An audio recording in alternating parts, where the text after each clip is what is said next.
4 million votes. And that's a margin that's still growing as well. One of the things I'm especially proud of is how well we've done across America. And we're going to be the first Democrat to win in Arizona in 24 years. We're going to be the first Democrat to win Georgia in 28 years. And we've rebuilt the blue wall in the middle of the country that crumbled just 4 years ago. Pennsylvania, Michigan, Wisconsin, the heartland of this nation. Look, we both know tensions are high. They can be high after a tough election, one like we've had. But we need to remember, we have to remain calm, patient. Let the process work out as we count all the votes. We want everyone to know on day one, we're going to put our plan to control this virus into action. We can't save any of the lives lost, any of those who have been lost, but we can save a lot of lives in the months ahead. The United States reported around a record new coronavirus cases for the third day in a row as Joe Biden vowed to act against the pandemic on day one if he wins the presidential election in the world's worst-hit nation. More than 127,000 new infections were reported in the U.S. on Friday. That is the third straight day of record cases as votes from the bitterly fought presidential election were still being counted.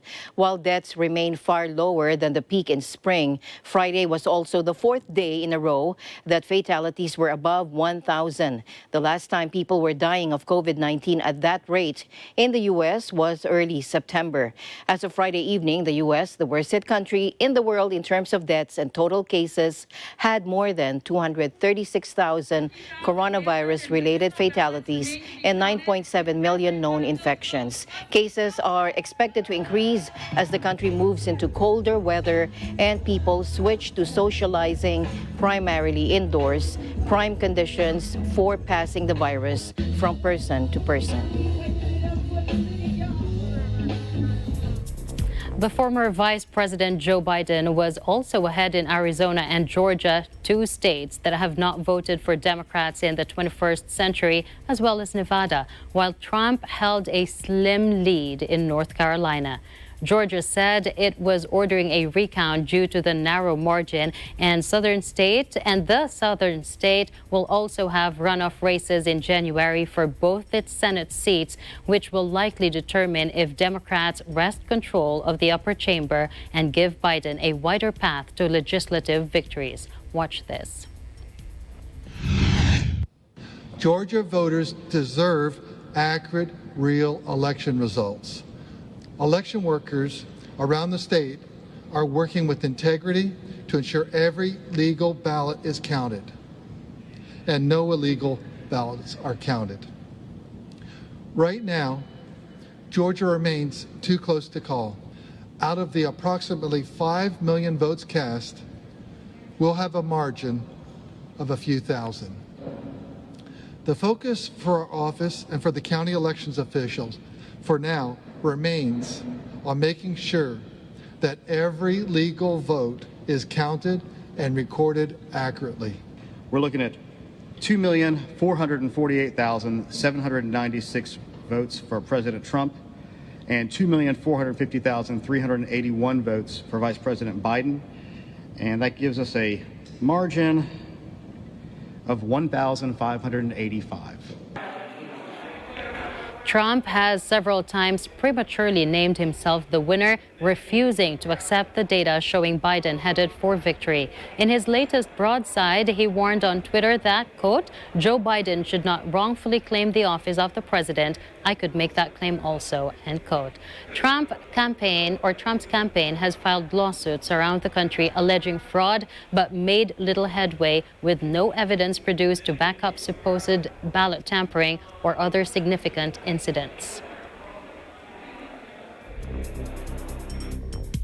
Meanwhile, Pennsylvania Republicans made the last-ditch pitch for emergency intervention by the U.S. Supreme Court to halt vote counting in the state as late ballots went to Joe Biden. Now, Justice Samuel Alito, considered a conservative, declined to order an immediate halt, but said the full court would consider the challenge on Saturday. He ordered Pennsylvania to keep late-arriving ballots separate, affirming a policy already put in place by state election authorities. In another tweet, Now, Mr. Trump complained that he had such a big lead on election night, only to see the leads miraculously disappear later in the week. Even if the court does issue a stay on counting, it might not make a difference. Election analysts say the number of late ballots could be far fewer than Biden's lead over Trump in the state. Mr. Biden is leading for Trump by more than 4 million votes out of a record 145 million cast. But U.S. presidential election results are decided on a state-by-state basis in the Electoral College. And the contest is much closer in the key battlegrounds. Mr. Biden has 253 Electoral College votes, while Mr. Trump has 214. And to win the White House, a candidate needs 270. In Pennsylvania, where Mr. Biden was born, he is ahead by nearly 29,000 votes with 99% counted. And if he takes that state along with its 20 electoral votes, he will win the election. Philadelphia's Mayor Jim Kenney spoke to reporters on Friday and has told Donald Trump to, quote, put his big boy pants on and deal with his seemingly election defeat. Check this out. So while some, including the president, continue to spew baseless claims of fraud, claims for which his team has not produced one iota of evidence, what we have seen here in Philadelphia is democracy, pure and simple. You know, I think what the president needs to do is, frankly, put his big boy pants on. He needs to acknowledge the fact that he lost, and he needs to congratulate the winner, just as Jimmy Carter did, just as George H.W. Bush did, and frankly, just as Al Gore did. And stop this and let us move forward as a country. And that's my feeling. I doubt he'll listen to me, but that's it. As you heard, much of the Trump campaign's ire has been focused on the huge number of mail-in ballots this year, which were not counted in Pennsylvania until after Election Day and have swung the vote there in the former Vice President Joe Biden's favor. Mail-in ballots have tended to tilt heavily to Democrats who use them more than Republicans out of fear of risking exposure to COVID-19 in crowded polling stations. Meanwhile, House Speaker Nancy Pelosi, the top Democrat in Congress, called Joe Biden the president-elect of the United States after he pulled ahead in key election results. Take a look. Good morning, everyone. I wish we weren't wearing masks so we could see how exciting it is to come before you today with Joe Biden having the tremendous mandate that he has, and that pretty soon the hyphen will be gone from Vice President to President-elect Joe Biden.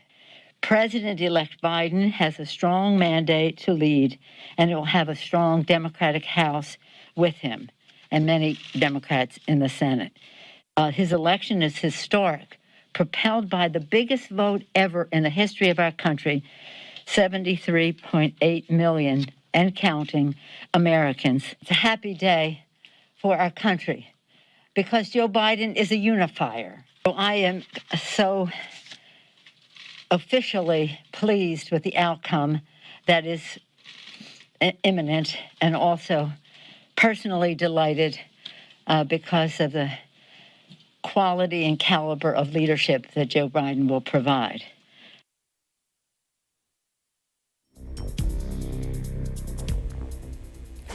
President Donald Trump's chief of staff, Mark Meadows, has tested positive for COVID-19, U.S. media reported late Friday.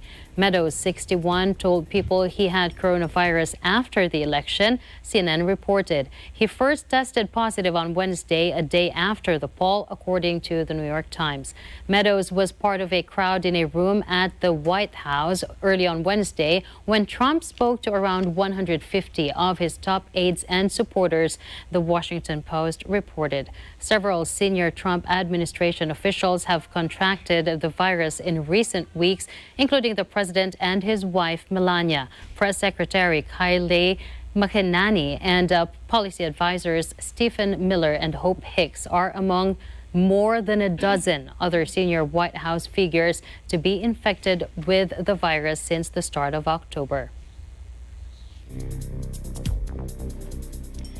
Now, every candidate in the heat of a U.S. presidential campaign talks up their goals for the first 100 days in office. And Mr. Joe Biden, the Democrat challenging President Donald Trump, has done so for months. From battling the coronavirus to rejoining the Paris Climate Agreement and immigration reform, a Biden presidency, he says, would change course on multiple fronts. Let's listen in. And I want you to know that I'll work as hard for those who voted against me as those who voted for me. That's the job. That's the job. It's called the duty of care for all Americans. We have serious problems to deal with, from COVID to the economy to racial justice to climate change. We don't have any more time to waste. I want everyone to know on day one, we're going to put our plan to control this virus into action. We can't save any of the lives lost, any of those who have been lost, but we can save a lot of lives. The former vice president also said he would immediately put a national strategy in place to get ahead of the virus and end the pandemic crisis. Now, that means a nationwide mask mandate and a plan that allows for free and widespread COVID-19 testing, boosting of U.S. medical equipment manufacturing, and making any future vaccine free to everyone, he said, whether or not you're insured. Having accused Trump of undermining his own health experts, Mr. Biden has pledged to keep respected White House Coronavirus Task Force member Dr. Anthony Fauci on board. He also said he wants to take the muzzle off our experts and cancel the process to withdraw the U.S. from the World Health Organization, which Mr. Trump initiated in July.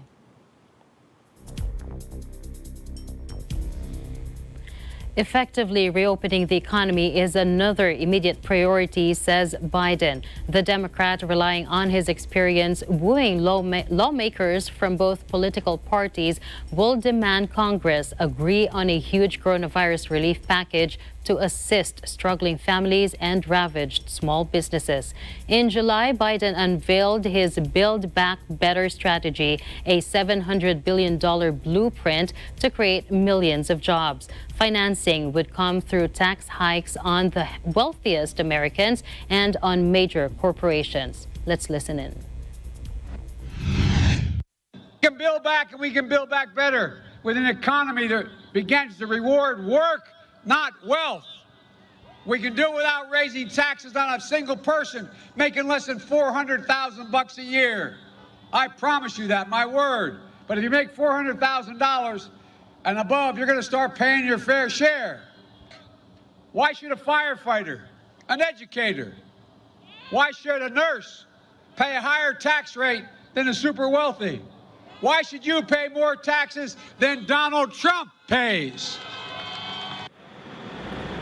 Biden has also pledged to invest heavily in renewable energies.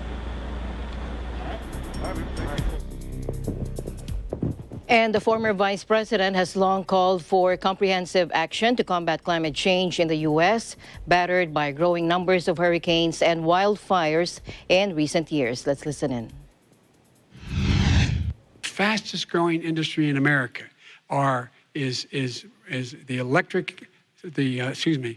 solar energy and wind. He thinks wind causes cancer, windmills. It's the fastest growing jobs, and they pay good prevailing wages, $45, $50 an hour. We can grow and we can be cleaner if we go the route I'm proposing. Climate change, climate warming, global warming is an existential threat to humanity. We have a moral obligation to deal with it. And we're told by all the leading scientists in the world, we don't have much time. We're going to pass the point of no return within the next 8 to 10 years. Mr. Biden said he would also convene a climate summit of the world's leading polluters to persuade them to make more ambitious pledges to reduce carbon emissions. Mr. Biden has adopted an ambitious $2 trillion climate change plan, including a clean energy revolution that aims to achieve net zero emissions economy-wide no later than 2050. He also promised to quickly reverse several of President Trump's rollbacks of regulations on environmental standards. Mr. Joe Biden has promised to quickly appoint a bipartisan national commission that would have 180 days to study the judicial system, which the Democrats said is getting out of whack, and propose reforms. He has said he is not a fan of expanding the U.S. Supreme Court beyond its current 9 members. But other Democrats have expressed a clear preference for the move now that Trump's third nominee to the bench, Amy Coney Barrett, has been confirmed, cementing its 6-3 conservative majority. Biden, who authored numerous tough-on-crime bills when he was a senator, is also calling for a sweeping criminal justice reform. His plans include creating a grant program that encourages states to reduce incarceration and crime, ensuring housing for formerly incarcerated individuals, and strategies to reduce repeat offending. Mr. Joe Biden has also promised a substantial set of immigration reforms should he win the White House. He has announced he would immediately create a federal task force to reunite more than 500 children who were taken from their parents by the Trump administration at the U.S.-Mexico border. Mr. Biden has described the separations as a criminal result of Trump's zero-tolerance policy aimed at deterring migrants from crossing into the U.S. Take a look. Parents were ripped, their kids were ripped from their arms and separated. And now they cannot find over 500 of sets of those parents, and those kids are alone. Nowhere to go. Nowhere to go. It's criminal. It's criminal. One of his more controversial steps could be action on the millions of undocumented people living in the U.S. Within 100 days, I'm going to send to the U.S. Congress a pathway to citizenship for over 11 million undocumented people, Biden said in his final debate with President Trump on October 22. He also pledged to let minor children who enter the country with their parents illegally, a group of about 700,000 young people known as Dreamers, to legally stay and take steps toward U.S. citizenship.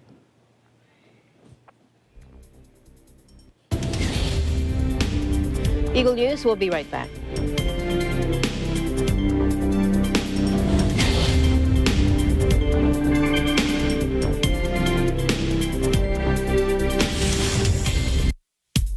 Mula noon hanggang ngayon, gabay natin ang MTRCB ratings sa matalino at responsableng panonood.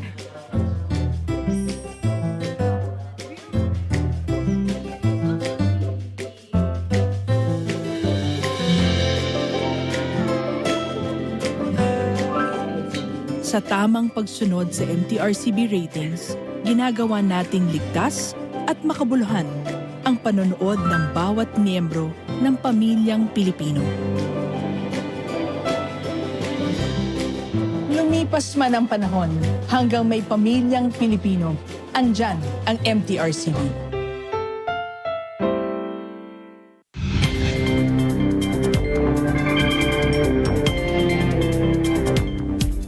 The COVID-19 pandemic could almost double the number of people suffering acute hunger, pushing it to more than 250 million by the end of 2020. The United Nations World Food Programme warned today as it and other partners released a new report on food crisis around the world. The number of people facing acute food security will rise to 265 million in 2020, up by 130 million from the 135 million in 2019 as a result of the economic impact of COVID-19, according to a WFP projection. The estimate was announced alongside the release of the Global Report on Food Crisis produced by WFP and 15 other humanitarian and development partners.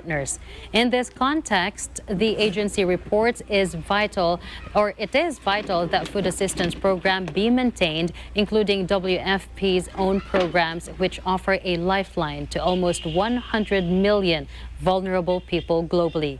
The majority of people suffering acute food insecurity in 2019 were in countries affected by conflict, 77 million. Climate change, 34 million, and economic crisis, 24 million people, according to the Global Report on Food Crisis. 10 countries constituted the worst food crisis in 2019. Yemen, the Democratic Republic of Congo, Afghanistan, Venezuela, Ethiopia, South Sudan, Syria, the Sudan, Nigeria, and Haiti. South Sudan had 61% of its population in a state of food crisis or worse in 2019. 6 other countries also had at least 35% of their populations in a state of food crisis: Sudan, Yemen, Central African Republic, Zimbabwe, Afghanistan, Syrian Arab Republic, and Haiti. These 10 countries accounted for 66% of the total population in crisis, or an equivalent of 88 million people.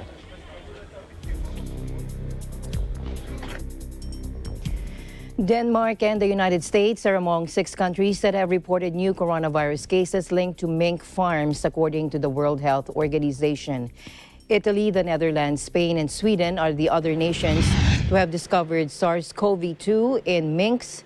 The WHO said in a statement, Denmark has imposed strict measures on the north of the country after warning that a mutation of the virus had jumped from minks to humans and infected 12 people. Copenhagen has warned the mutation could threaten the effectiveness of any future vaccine and has ordered the slaughter of all the estimated 15 to 17 million minks in the country. Britain on Saturday banned entry to all non-resident foreigners coming from Denmark after the mutation linked to mink farms was found in humans. Scientists say virus mutations are common and often harmless, and this one doesn't cause a more severe illness in humans. But Danish health authorities have expressed concern this strain, known as Cluster 5, is not inhibited by any antibodies to the same degree as the normal virus, which they fear could threaten the efficacy of vaccines that are being developed across the globe.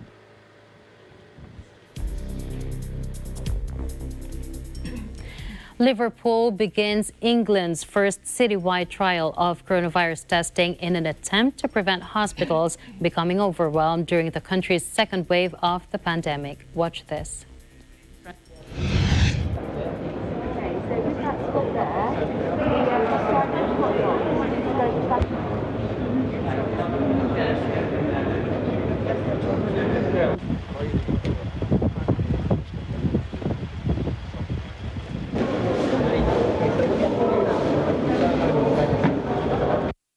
Here, 1, for my own safety, 2, for the safety of the city, and I think it's important that we all get tested.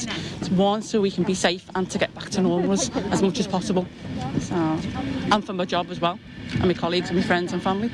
Already a significant queue is built up here at one of the testing centres in Liverpool. None of these people have any symptoms. Many of them haven't been... We're asking the whole city to get tested over the next 10 days, 2 weeks and beyond. This is a significant amount of people who are asking to turn up, but we've got great capacity on a daily basis. So we'll have to see, but maybe 35 to 50,000 people on a daily basis if everybody comes.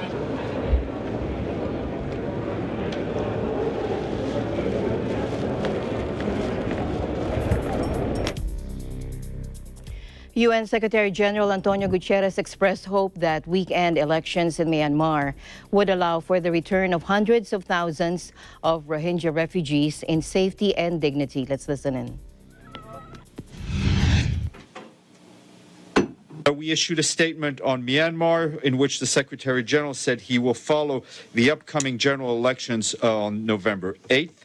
He notes that the holding of peaceful, orderly, and credible elections is an important opportunity to help advance inclusive, sustainable development, humanitarian action, human rights, and democratic reforms, including civilian control over the military. He hopes it will also help pave the way for refugees to return home in dignity and safety. The Secretary General renews his appeal for a ceasefire across the country to allow us to focus on combating the COVID-19 pandemic. He remains concerned about armed conflict in many areas of Myanmar, especially the intensifying clashes in Rakhine and Chin states, which continue to take a heavy toll on vulnerable civilians. Elections will be on November 8, only the second election since the nation emerged from outright military rule. The Rohingya crisis, where hundreds of thousands of people fled across the border into squalid refugee camps to escape military-backed violence, might have shattered Aung San Suu Kyi's reputation in the West, but she remains a hero for many at home. Her defense of the nation against genocide charges at the UN's top court last December consolidated support, particularly among the dominant ethnic Myanmar. Virtually all the 600,000 Rohingya Muslims remaining in the country are stripped of citizenship and will not be able to vote. Meanwhile, Yangon-based analyst Richard Horsey expects that the civilian leader Aung San Suu Kyi will achieve victory during Myanmar's election. These are really significant elections for Myanmar because these are only the second elections that will have been held under a democratic government. And so, this second round to consolidate electoral democracy in Myanmar, that's really important. I think all the indications are that the NLD is going to do extremely well again, especially in the center of the country where the majority Burman Buddhist population live. They are still very strongly supportive of Aung San Suu Kyi. They believe that she is the only person who can lead them. And so there will be another landslide. I think there is a huge risk of election violence in Myanmar because there's a lot of guns, there's a lot of armed groups, there's a lot of division, and that doesn't add up to a very encouraging picture for electoral violence. I worry mainly about the post-election environment. When the results come out and certain ethnic communities feel elections, democracy are failing us, that's a very dangerous conclusion to draw in a country like Myanmar. And I worry particularly about Rakhine State. I think the West is going to see these elections through one lens, and that is the disenfranchisement of the Rohingya. That will be the story in the West about these elections, and that's a very different story than the one in Myanmar, which for supporters of Aung San Suu Kyi will be the triumphal reaffirmation of her destiny to lead the country, the triumph of democracy over military rule. That will be the story inside the country. And so it's critical that there be a level playing field for all political parties. And unfortunately, we're not seeing that. We're seeing real problems with disenfranchisement of certain groups of people, canceled voting in wide swaths of the country, and an election commission that is quite clearly biased towards the ruling National League for Democracy Party. You have 1.1 million Rohingya who fled the country, fleeing crimes against humanity and acts of genocide that were perpetrated against them by the Myanmar military in 2016 and 2017. And you have over 600,000 Rohingya who are still in the country but who have been stripped of their citizenship and the right to vote. This is outrageous and unacceptable.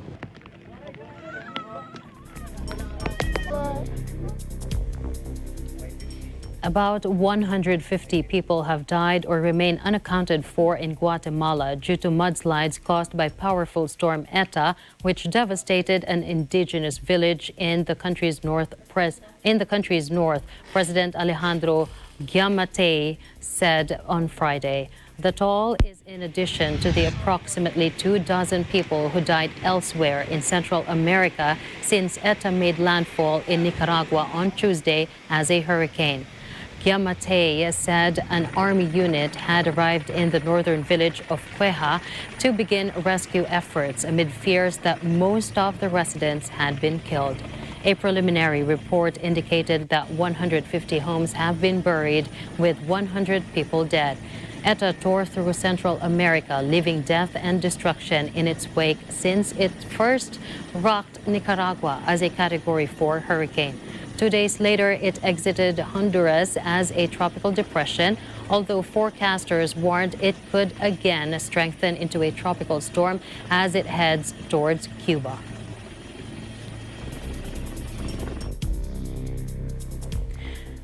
People in 4 food insecurity hotspots inside Burkina Faso, northeastern Nigeria, South Sudan, and Yemen need help urgently to avoid sliding into famine, UN humanitarians said on Friday. In a joint alert with the Food and Agriculture Organization, or FAO, the World Food Programme also warned that 16 other countries also face a major food emergency or series of emergencies in the next 3 to 6 months. The drivers of these crises include conflict and a lack of humanitarian access to communities in need, climate extremes, and the economic fallout of the COVID-19 pandemic, the agency said in a new report. Let's watch this. 20 countries have been identified and are referred to as hotspots that we are particularly concerned about. These countries already had significant acute food insecurity levels in 2020, in early 2020, and are now facing a risk of a further rapid deterioration over the next month. Among the 20 hotspots that I just mentioned, there are 4 where we are concerned that they may be facing an elevated risk of famine if the situation would further deteriorate over the coming months. And these are Burkina Faso in the Sahel region, northeastern Nigeria, South Sudan, and Yemen. Burkina Faso, we know that there is insurgents in the northern part of the country. The same with northeastern Nigeria. The same with South Sudan. It's a conflict that is for decades. People have lost assets. People have lost their capability to cope with any shocks. We had one of the unprecedented floods this year. Flood waters were submerging whole towns. People are struggling. The harvest that was just about to come in South Sudan. In those 27 countries, the number of people that are already facing acute food insecurity are more than 100 million already. Analysis obviously is continuously ongoing, so we expect this number to increase much more. And earlier on this year, WFP, we actually had estimated in the countries where we are operating, which is around 80 countries, an additional 121 million people would be at risk of falling into food insecurity. Both the WFP and FAO noted that while in many countries COVID-19 related restrictions have been progressively lifted, allowing economic activity to resume, food insecurity has worsened in 27 others, with up to 104.6 million people in need.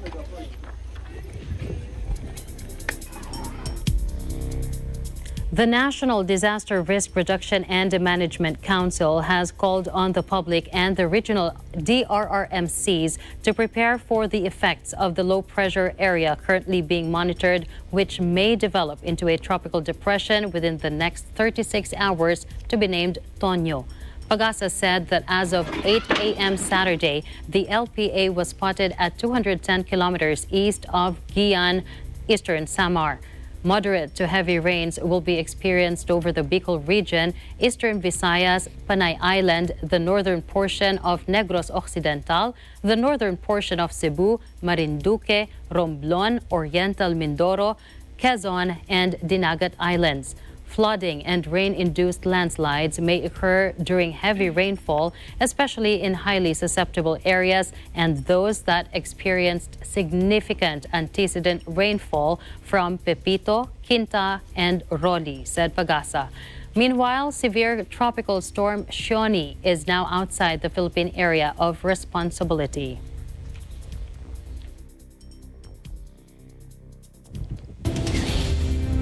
Eagle News will be back for more. Please don't go away.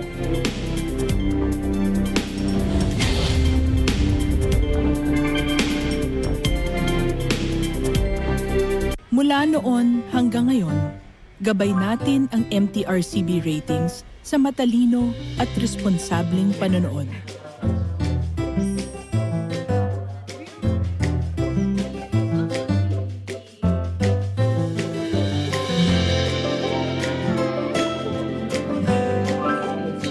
Sa tamang pagsunod sa MTRCB ratings, ginagawa nating ligtas at makabuluhan ang panonood ng bawat miyembro ng pamilyang Pilipino. Lumipas man ang panahon, hanggang may pamilyang Pilipino, andyan ang MTRCB.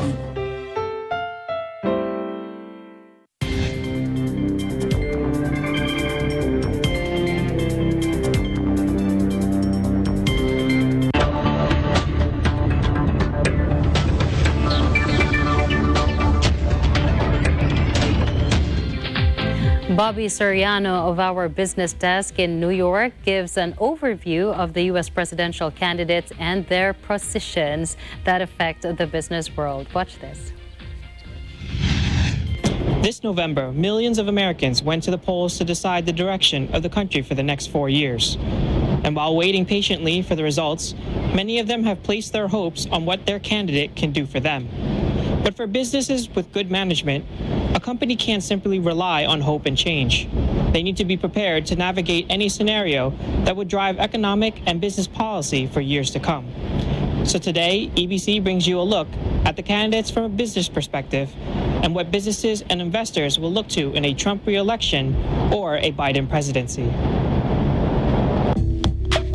Now, we could go through every industry and every sector of the economy, but we'd be here all day. So for the sake of keeping it brief, we'll look to highlight the main campaign promises for the industries that tend to see the most regulatory change between presidencies. But before we even do that, we'll look at the one issue that affects everyone, Republican, Democrat, consumer, or investor: taxes. Corporate tax policy is one of the issues that can not only have long-lasting effects on a company's bottom line, but also the revenue of the country itself. The decision to raise or lower the corporate tax rate, which is the direct tax imposed on the income or capital of business entities, can affect a company's decision to invest into building more factories and hiring more workers, put off spending, or relocate to another country altogether.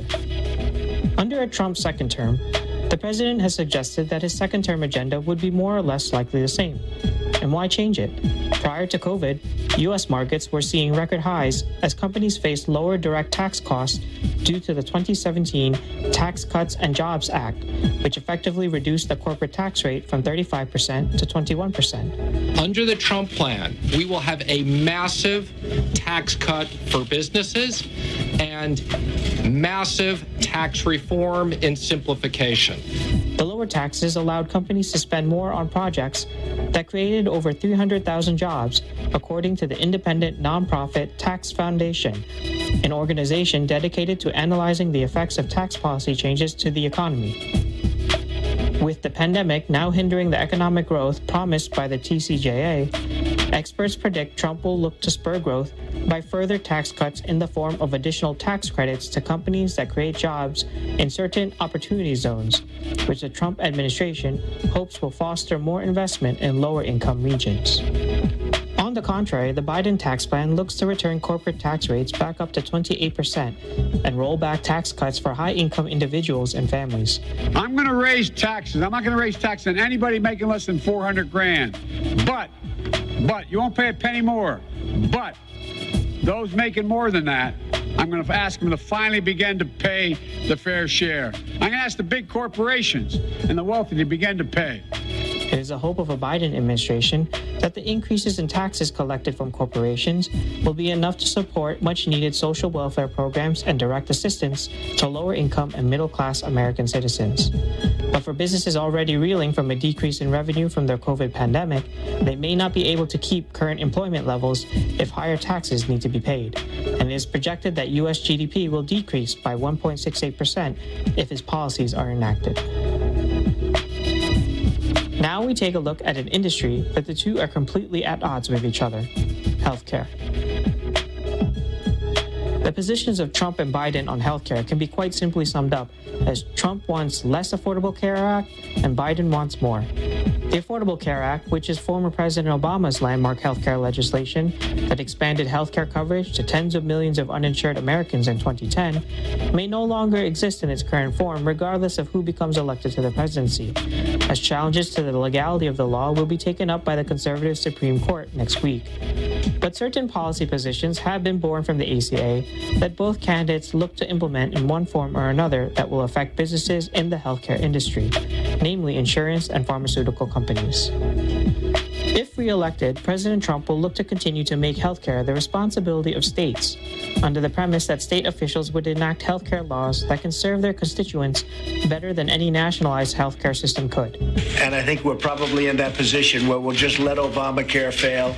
We're not going to own it. I'm not going to own it. I can tell you the Republicans are not going to own it.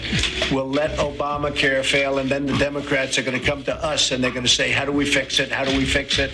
Or how do we come up with a new plan? For former Vice President Biden, he would further expand ACA coverage to include people making 4 times the federal poverty level. He promised a health care plan, but never even offered his own bill as he continues to try to wipe out Obamacare in the middle of a pandemic. So how exactly would this impact businesses in the healthcare industry? Well, truthfully, neither position does. Because while the policies enacted by either candidate might adjust the individual's out-of-pocket costs, insurance and pharmaceutical companies will still continue to receive their profits either through direct payments or as subsidies enacted by the government to pay healthcare companies on behalf of patients. This, along with legal restrictions on what American citizens can do to find alternate sources of coverage, is the reason why healthcare costs continue to remain high, as the healthcare industry sees little competition outside of itself to drastically lower their premiums and healthcare costs it freely passes on to the American people.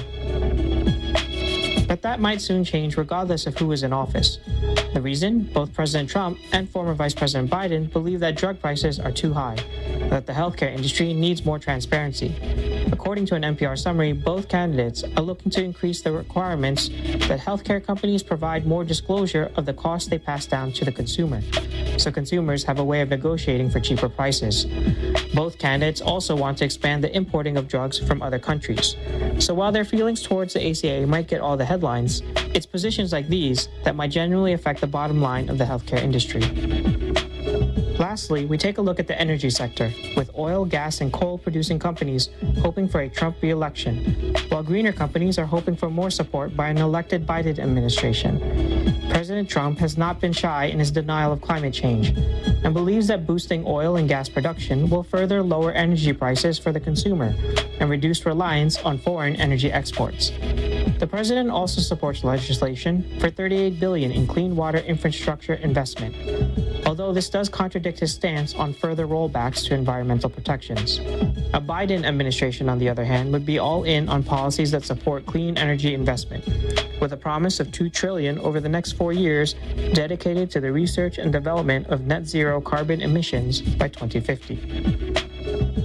It's readily apparent that clean energy companies would benefit greatly in grants and subsidies provided by Biden presidency. But oil and gas may not necessarily experience the same euphoria under a Trump re-election. Even during President Trump's first term, the oil and gas sector has seen continued decline in value as consumer trends are beginning to embrace clean energy solutions, and they look to further see decline in usage, at least in the near term, as the pandemic continues to limit energy consumption outside of households. Now, whether it's energy, healthcare, or taxes, regardless of who wins the White House, businesses and investors will soon be able to put the uncertainty of the election behind them and focus on the uncertainty ahead of them. Reporting from New York, Bobby Soriano, Eagle News. We live in interesting times. Thanks, Bobby. We decided to ask the Foreign Affairs and Security Analyst, Professor Lucio Pitlo III, on the impact of the results of the U.S. elections and possible repercussions on trade and economy. Let's listen in. And given the intensifying economic, technological, and geopolitical rivalry between the U.S. and China, tensions between the two will continue regardless of who wins the U.S. elections. However, President Trump's protectionist perspective towards China, to quote President Trump, trade wars are good and easy to win. Could Joe Biden's approach towards U.S.-China relations be less volatile? Well, there is some expectation that Joe Biden's victory may portend a more predictable, a less disruptive foreign policy, a foreign policy that most Asian countries are familiar with, and a U.S. foreign policy that commits more to multilateralism, working with allies and partners, as well as promoting globalization.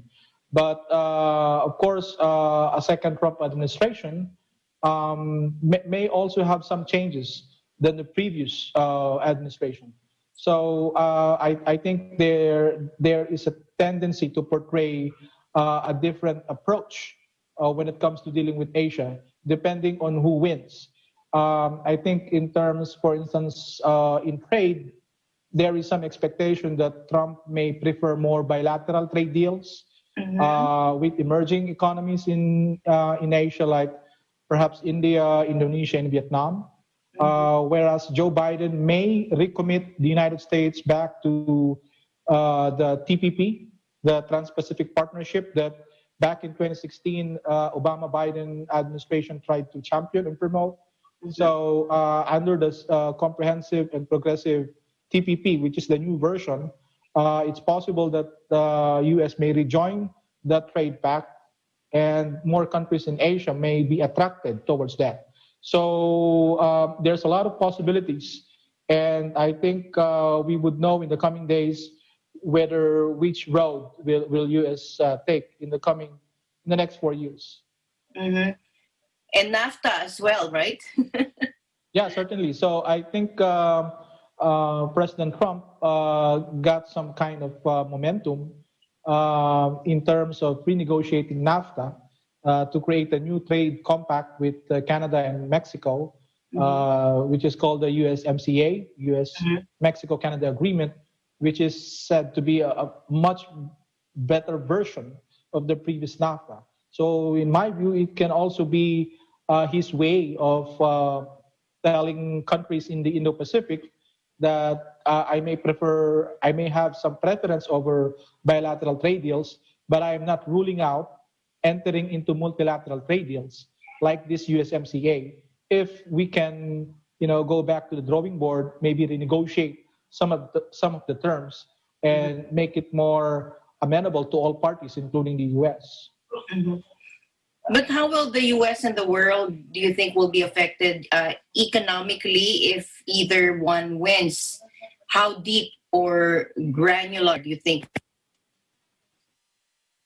Well, I think the impact would be big, considering, of course, U.S. position in the global economy, its position in multilateral governance institutions, like the WTO. So any reform of the WTO, any attempts to improve trade governance would have to have the role of the U.S. there. U.S. is still the largest economy, and so where will U.S. put its weight? Whether U.S. will support necessary reforms in global governance to give more participation to emerging economies, especially in Asia. So I think U.S. stewardship, U.S. leadership would still be very essential.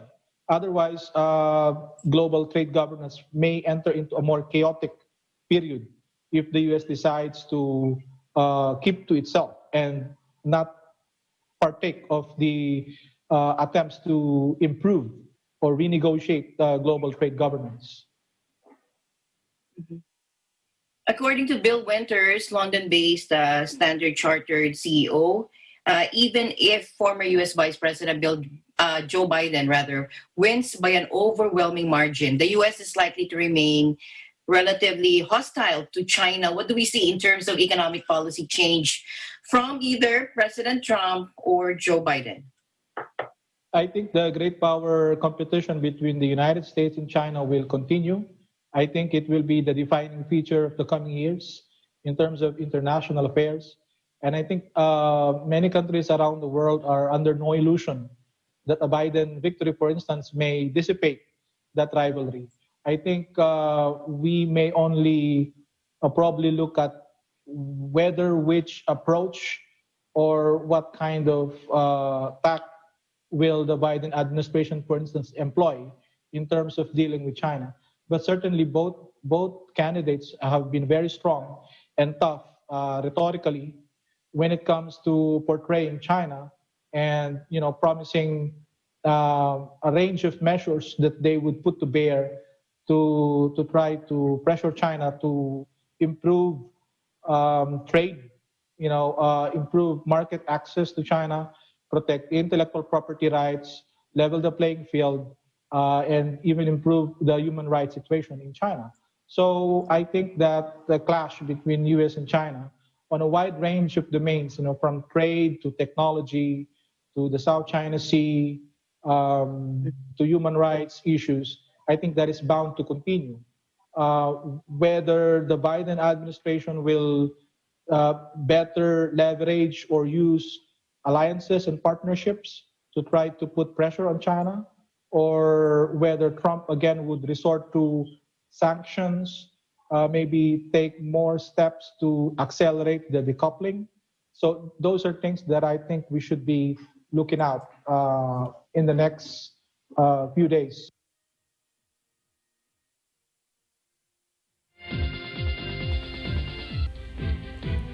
Federal Reserve Chair Jerome Powell said the trajectory of COVID-19 remains key to the U.S. recovery, and until it is eradicated, more emergency spending will be essential to support the economy. Powell steered away from any discussion of politics, saying the economy, not the election, was the focus of the two-day meeting of the Fed's policy-setting Federal Open Market Committee. He said the recent spike in COVID-19 cases is particularly concerning for the U.S. economy. Watch this.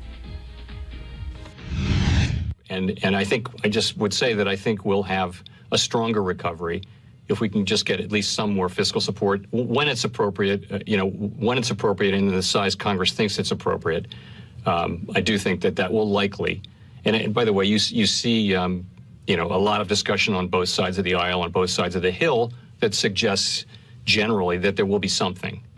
The economic recovery has exceeded certainly the downside cases that we were very concerned about, and even exceeded the baseline expectations. Now, that's so far. We are a long way from our goals, and we're sort of halfway there on the labor market recovery at best.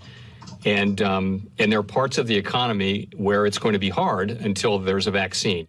We've gotten through the first 5-6 months of the expansion better than expected, but we do see in Europe. You look what's happening in Europe. Look what's happening here.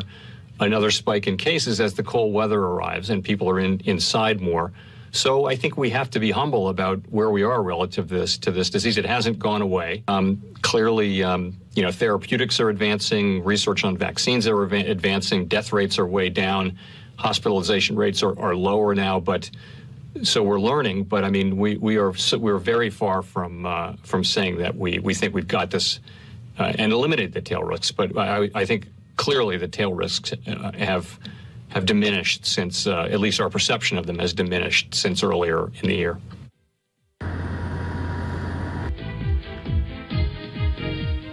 In other news, Hollywood star Johnny Depp confirmed he will appeal against a UK court ruling that upheld claims he was violent towards his ex-wife, Amber Heard. On Monday, the 57-year-old Pirates of the Caribbean actor lost a libel lawsuit against the publishers of British tabloid newspaper The Sun, which had called him a wife beater.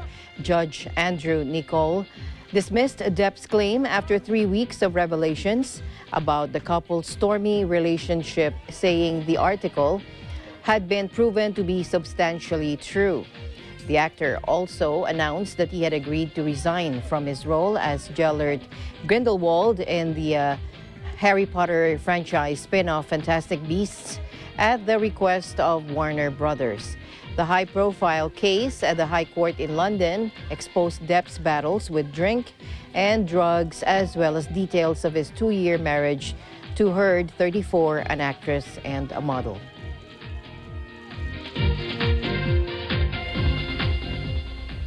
Iglesia ni Cristo launched an Aid to Humanity event in Southern Ontario. Here's Linnea Toribio and Cashley Comeran from our EBC Canada Bureau.